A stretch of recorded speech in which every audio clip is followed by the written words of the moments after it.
is gearing up for a critical presidential election on 12 October. 12 candidates are in the race, including long serving incumbent Paul Biya, who has been in power for 43 years and is seeking an eighth term at the age of 92.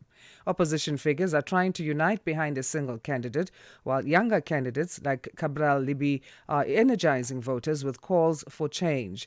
To help us understand the dynamics of this election, we're joined on the line by political analyst Paul Anchang. Paul, always great catching up with you. How are you on this Thursday? Good morning, good morning. Thank you thank you for much for having me on this end.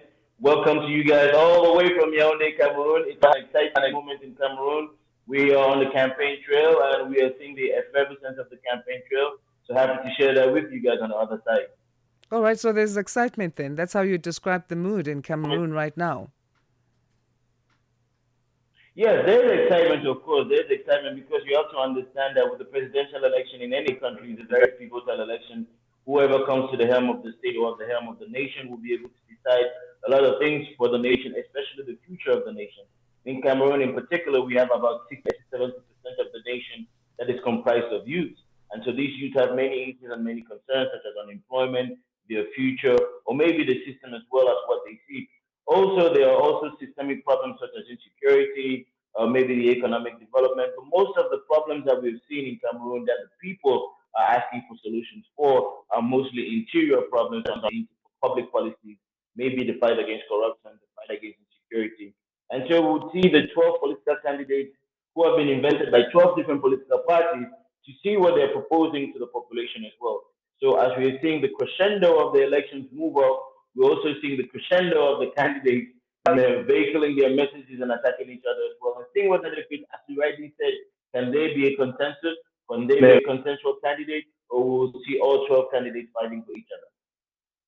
Including Paul Biya at 92 in those 12 candidates. But Bello Buba Maigari is building alliances and there are calls for opposition to unify. Is that likely to happen?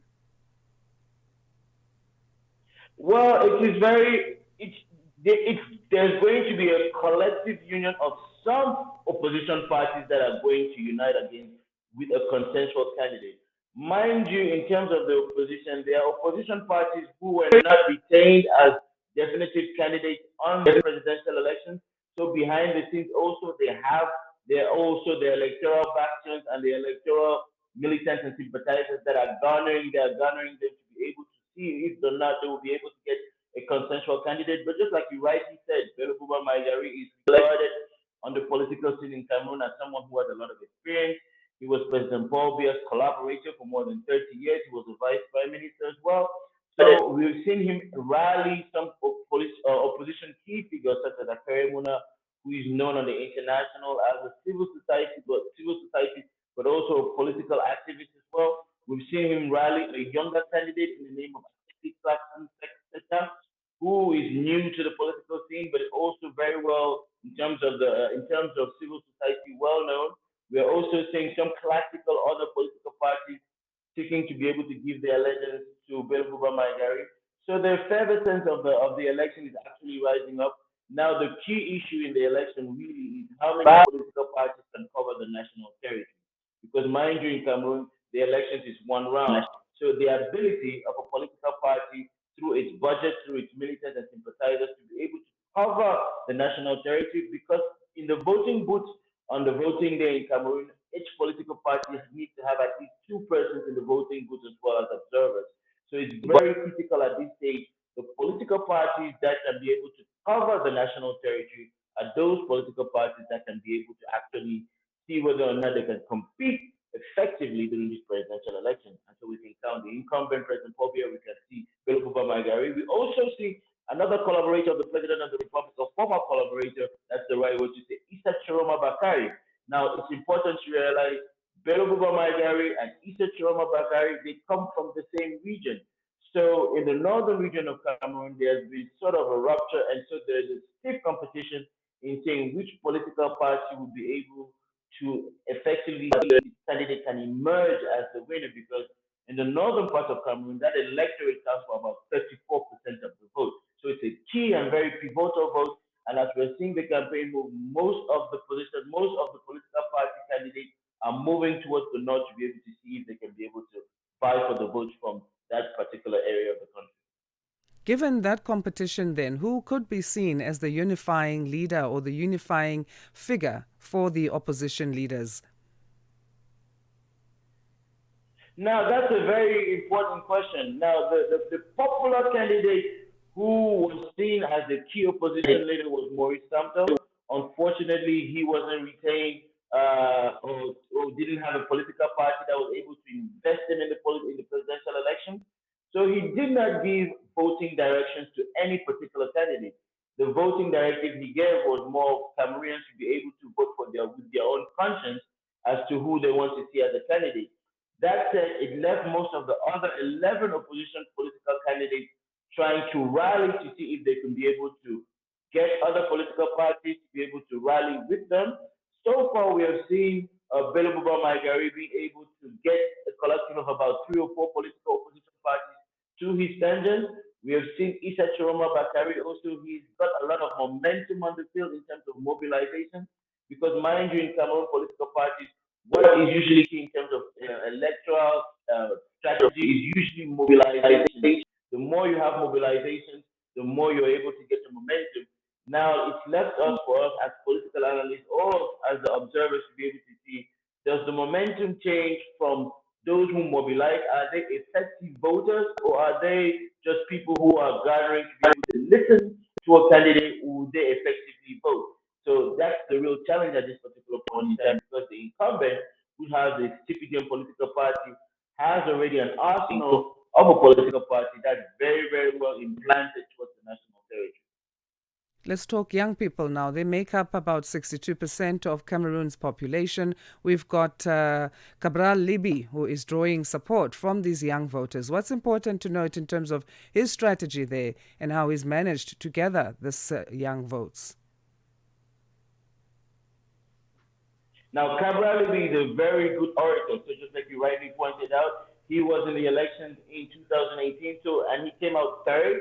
So he's learned his lessons. At the same time, also he's a member of parliament, so he's a parliamentarian. So he has a very good strategy of mobilization. He mixes that with a lot of proximity. Now he has been able to make sure his political party has representation throughout the national territory. So he's rightfully a strong contender in this election. Another contender who is young that many people haven't seen, but is rising, is someone called Hiram Hiodi. He's the youngest. He's the youngest candidate. He's 37 years old. He used to be in Canada.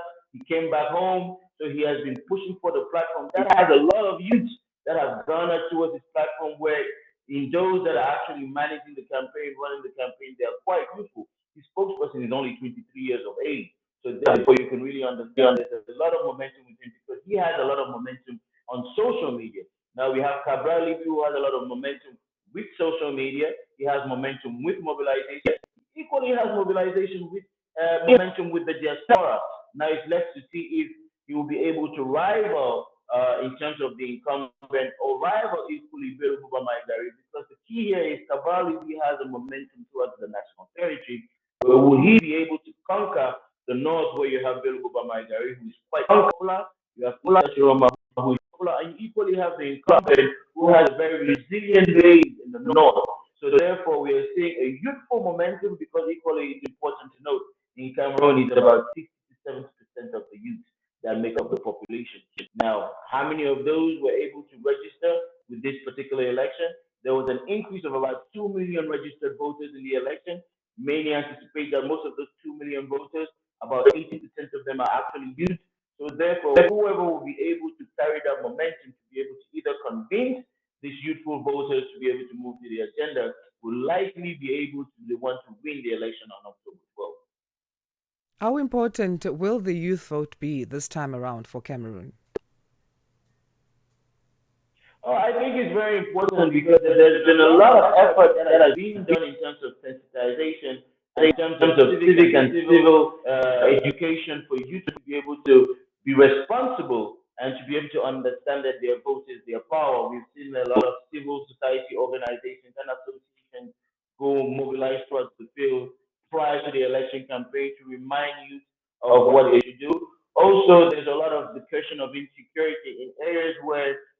many regions have faced insecurity. Most of those youths have been displaced from their regions of origin. Or there's a really a rise in the concern in the sensitization, in the education of youth. And equally as well, there's the key issue of unemployment. Most of these youth want to be able to address the concerns of unemployment, youthful unemployment. Can they actually get unemployment either through the state? Can they get jobs? Can they be employed? Can they actually come up with programs? Now we see the different policies. Most of the opposition parties are proposing a rupture, a complete rupture, which will be able to bring maybe say referendums or economic policies that will be inclusive and participative.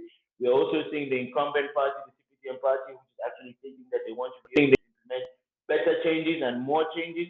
So really, the youths in this particular election are very, very, very critical. So they are very impactful, and we see the momentum with Cabral Libii. We see the momentum with Hiram Oyodi. We equally see the other generational voters because it's important to understand. For me, as a political analyst, I see an election that is between two generations.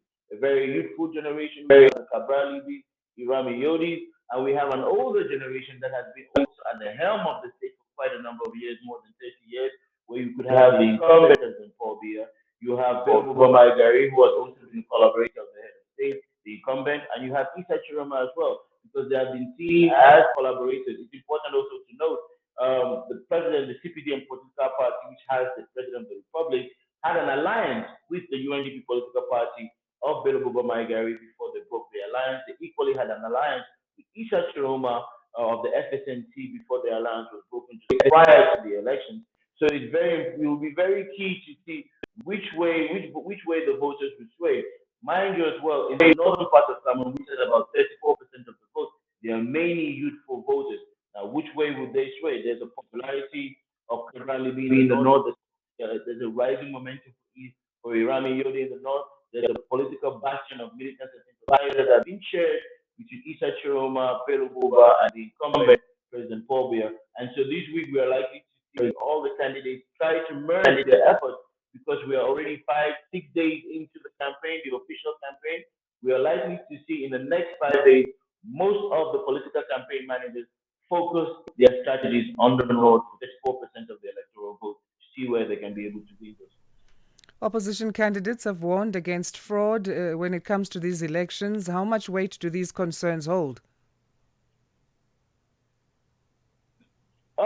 It is true. There are some opposition candidates that have geared their campaign towards the fight against corruption. We've seen Akere Mona, who was invested by the party River, and we've seen a young candidate, Ateki Sexta, and they joined Bello Maigari. So that's another key important factor. Akere Mona has made his campaign really on the fight against corruption, and Bello as well is trying to make his campaign on the fight. Now we've also seen other candidates who are youthful candidates such as Cabral Libii, who are saying that, of course, with this particular election, it's the electoral code that they are dealing with, but they view the election as it's the say of the voters. Therefore, if Cameroonians participate and vote, their voices will be heard. So it's a little bit mixed where you have a lot of political parties who are fighting corruption, but also it's pretty constant that most of the political parties in this particular election view that it is going to be up to the voters to be able to make a change because all the political parties at the level of voting booth equally have the chance to make sure that they have a representative at the voting booth. The challenge has always been with presidential elections in Cameroon, can a political candidate cover the national territory? Because when a political party or political candidate cannot cover the national territory, they have difficulty being able to, in terms of traceability, in terms of accountability, in terms of even knowing if in a collective measure, they were able to witness what happened in the voting booth. We're going to leave it there, Paul. And of course, all eyes will be on Cameroon as the country votes. I'll definitely be having my eyes on that. I cannot forget it. It's going to be the day after my son's birthday. So, yeah, we'll keep connecting with you and getting more insight. Well, happy birthday to your son in advance. Tell him happy birthday all the way from Cameroon. Absolutely, I will tell him. Thank you so much, Paul. And that is Paul Anchang sharing his insights on Cameroon's upcoming presidential elections. He is a Yaoundé-based political analyst. All right, that remains to be seen then in terms of where we're going to go, and we'll continue with our coverage of that. A very busy African continent when it comes to electioneering and elections. Let's go to Morocco now, though. The youth led protests there